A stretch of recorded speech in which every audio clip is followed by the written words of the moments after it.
Hello, dear friends. My name is Farhat, and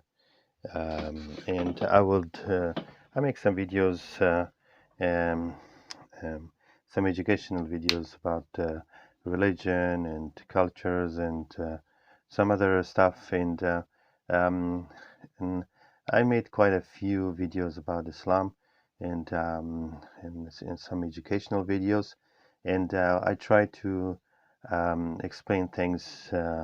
Um, in a visual way so that you can see and make it as short as possible. Today I will talk about one subject which is very interesting.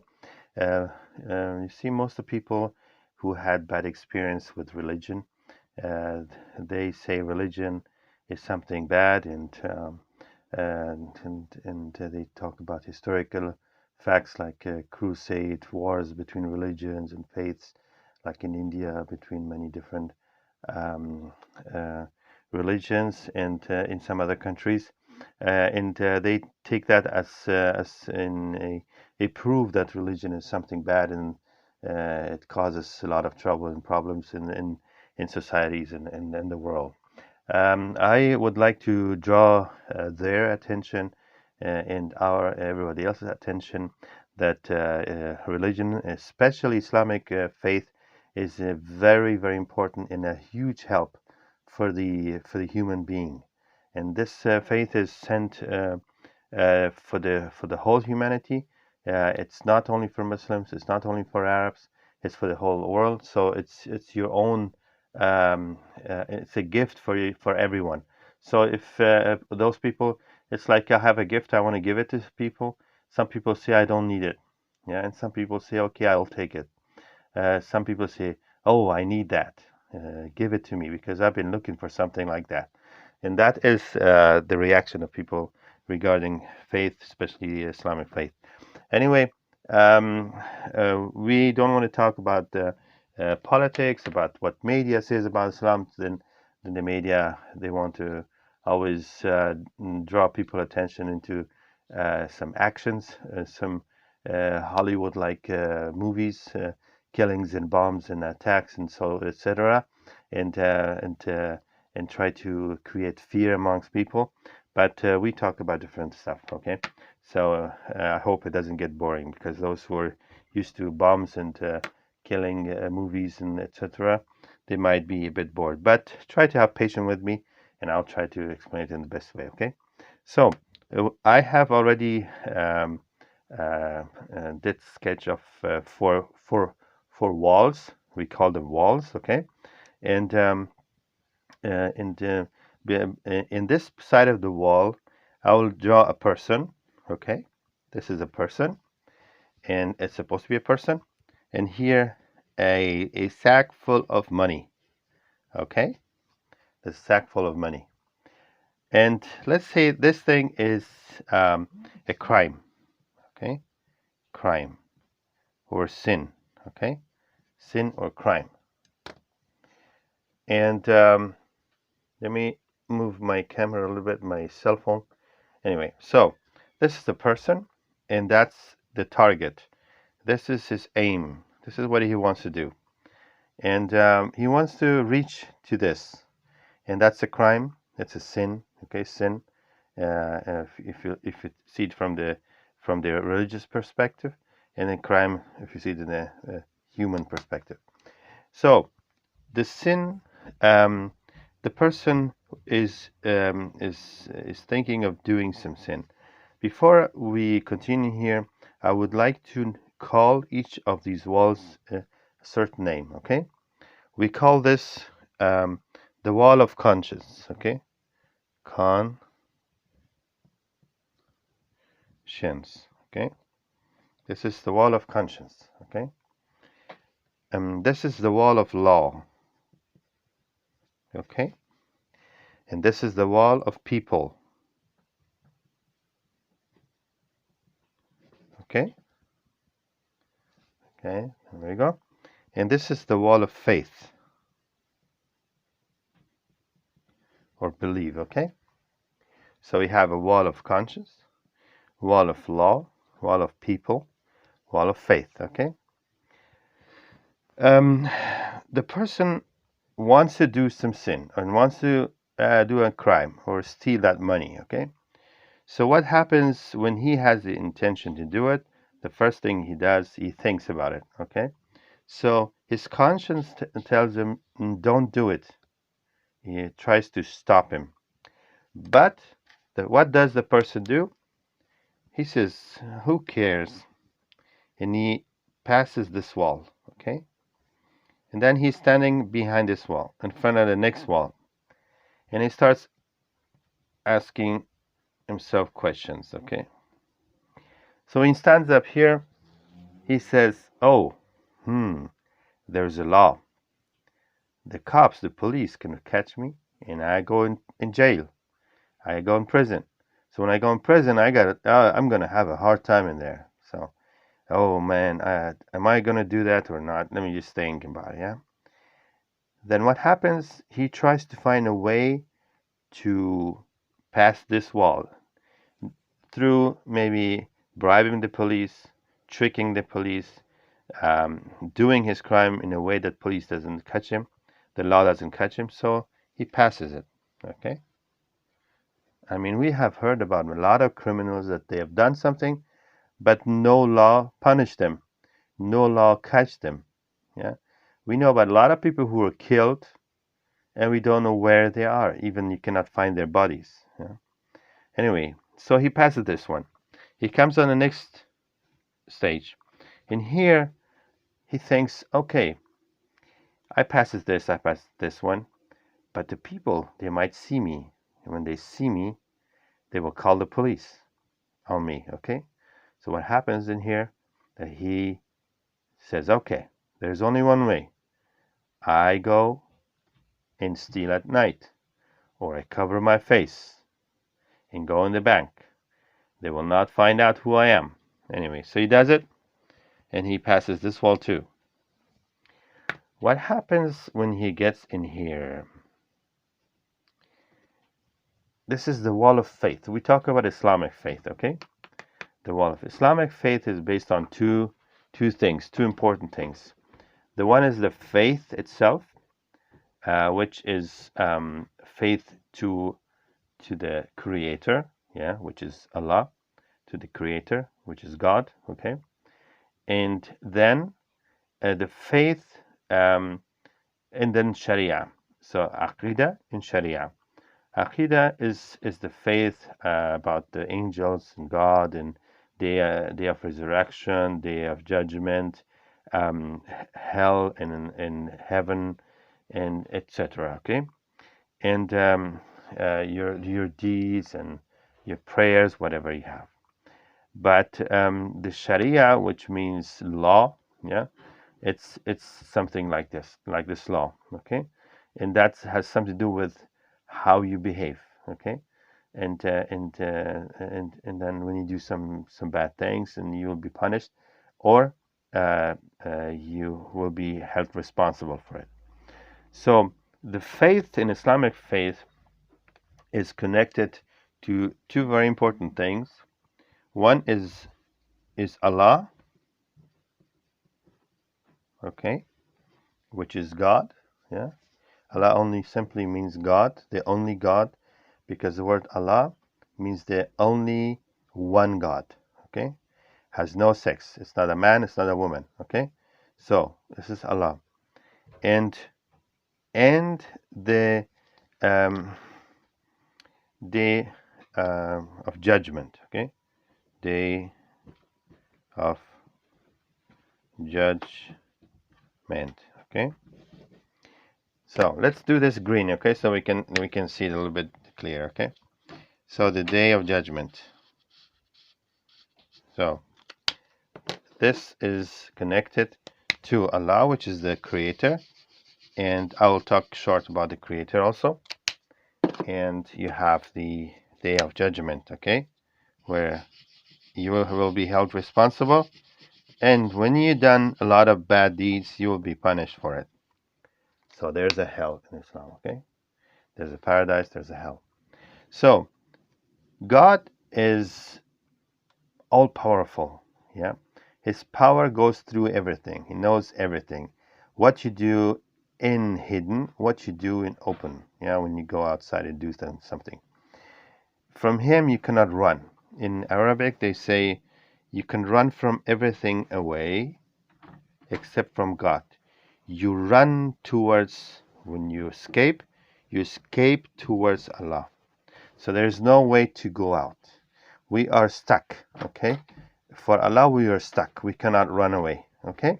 So that's the rule, okay? So the person who believes in Islam or in his faith in Islam, he believes very strongly that God can see you everywhere, and God is the one who will punish you in case you're doing something evil, something bad, okay? Because there is a day of judgment, okay? So what happens, he gets scared. When he gets here, he says, okay, I can trick people. I can trick law, police, and I can trick my conscience, but I cannot trick my creator who created me and created everything and knows everything. Yeah. And I cannot run away from the day of judgment because there will be, I will be held responsible. My whole deeds will be shown in that day. Yeah. The deeds will be shown in that day. The Quran says that the deeds, if they're as small as an atom, will be shown in that day. Good deeds and bad deeds. Okay. So I cannot do it. So he tries to stop here, okay?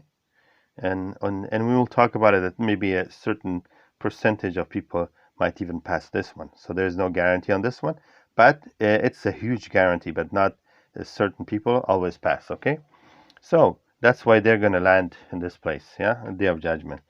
So in here, if we just start calculating, let's say in from 100 people, 90 people pass here, okay, let's say percent, okay, and 70% passes here, okay, and 50% passes here,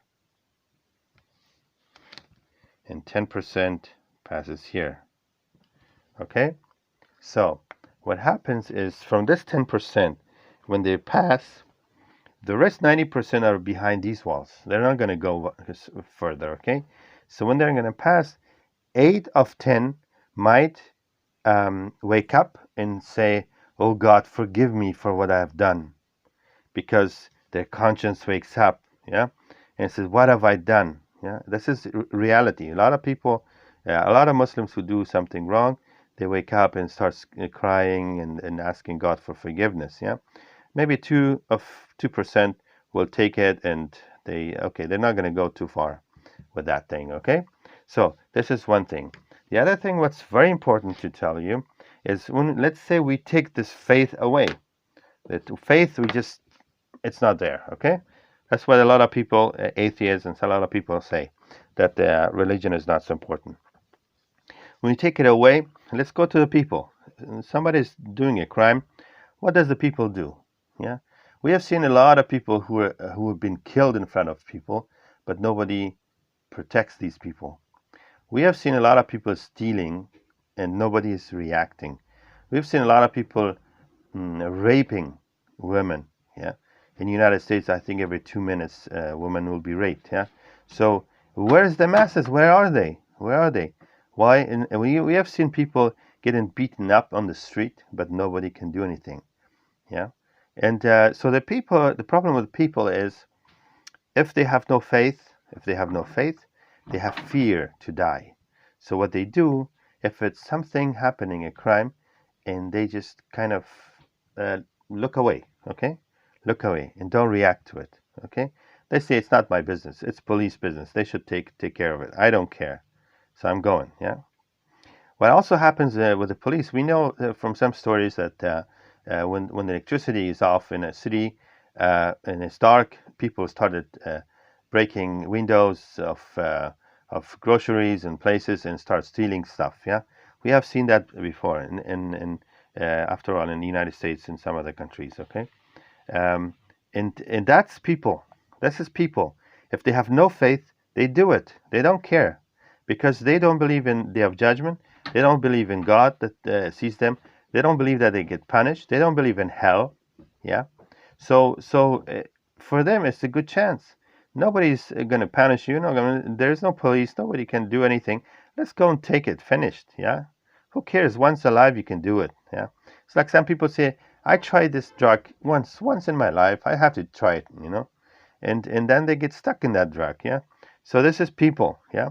What's law? Law, you can bribe them. Yeah. You can bribe the law. You can misuse the law. You can hide from law. Okay. So law is basically is weak. If the whole population doesn't do anything, the law is also weak, cannot do anything, not so much. Yeah. And conscience is always also in a person who does not believe. A person who does not believe, um, this person doesn't care. His conscience, if he has a conscience, he's not going to do it. And that's not most of people. Most of people, they don't care about their conscience. Yeah, they do things, they lie, they do things that it's against their conscience, but they do it. Okay, so there's nothing that supports law, supports people, supports conscience. Yeah. So what Islam does is supporting. And now look what Islam has. Islam has, in comparing to connection to all these, yeah, has a connection to people. Um, there's a verse of Quran which says, "We have made you to best of nations." Yeah, through that you are through what? Through that you're doing good, you're supporting good, and staying away from bad. So if you see something bad, you go and you stop it. Yeah, you start with yourself and also some other people. In a hadith, which is a saying of Prophet Muhammad, he says, "Help your brother when he's unjust, and when an unjust thing happens to him." So if somebody is doing something unjust to him, go help him. Okay? And if he is doing something unjust, go help him. And they ask him, how can we help a person who is doing unjust? He said, by stopping him from what he's doing. Yeah. So here, the Islamic faith um, teaches the people, the masses, to do good. Yeah. To basically take the responsibility of law in your hand. So you stop it. You do it amongst yourself, and you do it amongst your family, and you do it amongst your society. And that is what Islam, with many a lots of Quranic verses, a lot of hadiths, um, yeah, uh, teaches human being to do good, to starting being good to your guests, being good to your family, being good to your neighbor, being good to the society, be active in the society, not passive, etc., etc., which is a part of the faith, which people believe in it, yeah, which they believe that it's coming straight from God, from the Creator. So they have a big respect towards it. Okay, so the next connection of Islamic faith is with the law. The Islamic faith has Islamic law. Then the Islamic religion is based on two main things. One is the faith, which is aqidah. The other one is Sharia, which is law. And it has a law. So the law, Islamic law, also stops people from doing something criminal. Yeah, stops them. Okay, so of course, we have countries, they have their own laws, okay? So they say, okay, we don't need Sharia. Who's Sharia? We're Europeans, we don't need Sharia. But we're talking about law generally, okay? So a Muslim also, if he lives in a non-Islamic society and there is not Islamic law, of course, the laws are very similar. All laws are similar. Criminals are punished, okay, in laws. And their protections and etc. etc. So Islamic law has also all these systems. Okay, so the Islamic faith has also connection to the law. Yeah, which is also a wall which protects people. Yeah, in the societies, and connection to the conscience of a human being. I will give an example. If a Muslim person fasts in Ramadan, does not eat, does not drink, and he's walking in the city, and he's not eating, drinking, people think, okay, this guy, Muhammad, Ahmed, whatever his name is, yeah, or she, Fatima, whatever, oh, she's fasting, okay, or he's fasting. So the person can come home and there's no one at home. He comes and opens his fridge, start taking his drink and drinking, okay. No one will realize. But this is not what the Muslim doing. Okay, the one who is fasting, he's not doing it. So what does he do? He comes home, and in the house he is the same. His action is the same like he's outside in the masses. Yeah. So so his conscience is trained. He's training his conscience to be honest in the masses where people are, and to be honest when you're alone by yourself. Yeah. So the faith is um, polishing, is cleaning, is wiping your conscience, your heart. Yeah. It makes it clear. Yeah. Makes it clear. The same thing with prayer. The Muslims have this washing, the so-called wudu. Yeah. Where they wash themselves. They can go in the restroom and then close the door and play with the water. So nobody will realize that he's doing his washing, or is he playing with the water. But what makes him go in this room, close the door, and do it in the right way? Yeah, it's the belief in God, that God sees them no matter where he is. Yeah, and God can also see in his brain what he thinks and what he feels. And there's a day of judgment. So what these two things helps him to be very conscious, yeah, to very to make his conscience be always awake, yeah, be awake. Okay, so there's a connection between the faith, yeah, faith with the people, yeah, the faith with the people. Then the people, Muslims in a Islamic society, will stick to this rule: God and Day of Judgment. And the law is also based on God and Day of Judgment. And there's a hadith, for instance, it says, if man kana yu'minu billahi wal yawmil qiyamah, then a person who believes in Allah, God and Day of Judgment, either he speaks good or he just keeps quiet. Okay, so he says these two things. Okay, these two things are very important, and that's very important for us. So at the end of my little uh, explanation, I would like to draw your attention for those people who've been traveling in the world. Have you been in Cairo? Have you been, or just go and get yourself information? Cairo is a city that has a population of over 20 million, I guess. Uh, Istanbul, I think, had something between 15, 20 million. And these cities which are Karachi in Pakistan, yeah, in whatever some cities, Kuala Lumpur, yeah, and go in these cities, yeah, and see the rate of crime, yeah. There is no bank robbery. There is no killing on the streets. There's hardly any drug problems. There's hardly any alcoholic people. There's hardly any other stuff. The things they have, there are small little things like getting mad at each other, screaming, and a little fight here, a little fight there, but no killing because of $5 or $10.